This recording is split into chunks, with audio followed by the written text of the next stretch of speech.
the helpful thing about non-dual inquiry specifically is that it really operates from skepticism. So it asks you Yeah. to not believe anything at all. In fact, as soon as you believe something, it won't work. Right. Right. Yeah, I love that. I mean, that's really why I fell in love with Buddhism or the Buddha's teachings. I come from a Mormon background, highly densely populated. I'm in Utah, Salt Lake City, so kind of the Mormon capital.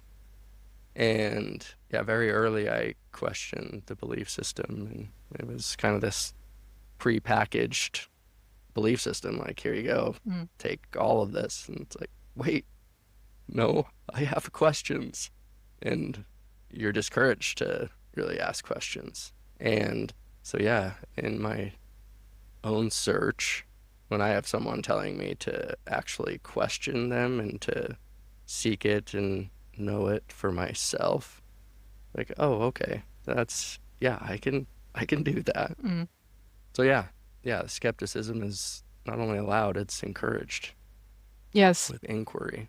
yes. And weirdly, although we say we want skepticism and we don't want a belief system, most of us have never learned how to question. So we've been taught which questions to ask, and then we've been taught the answers to the questions that we're supposed to ask. That's our whole schooling, our whole education. Mm. So Can you expand on that some more? even when we learned philosophy, if we had any, maybe part of English lit or whatever in high school, we were told what the questions were. I mean, very rarely would someone say, "Look, find your own questions to this topic. The big who am I? Who am I? What is the meaning of life? Why are we here? What does death mean? All of these things. How should I live? The big one. Where does good, our sense of right and wrong come from? What is the truth?" Yes.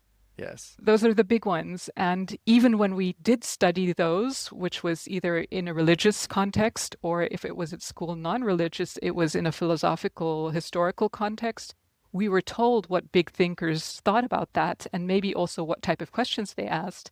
But we were never taught the Socratic method itself, for example. How do I, for myself, find out what is true? Yes. Oh, I relate so deeply with that. That is why I am so in love with the philosopher Karl Popper. I don't know if you're familiar with Yes. his work, Yes. but I mean, yes, he says that the question holds the entire frame. So, like, just a change in the question, the slightest change, may give you an entirely different answer.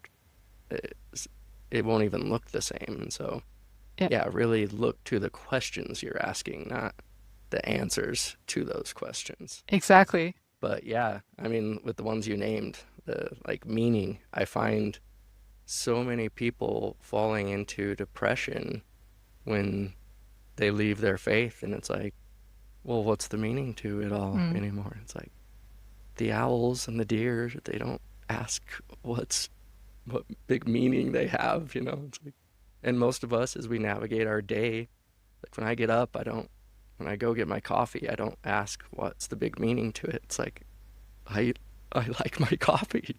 I just go and get my coffee. Mm. So that's great And pointing that out. yeah, so the cool thing about non-duality is that it goes even before that. So you say that all the philosophy and especially the psychology and pretty much all religious content is based on what the self should do. And maybe if we go very far, what kind of questions can I ask so that I find the truth for myself?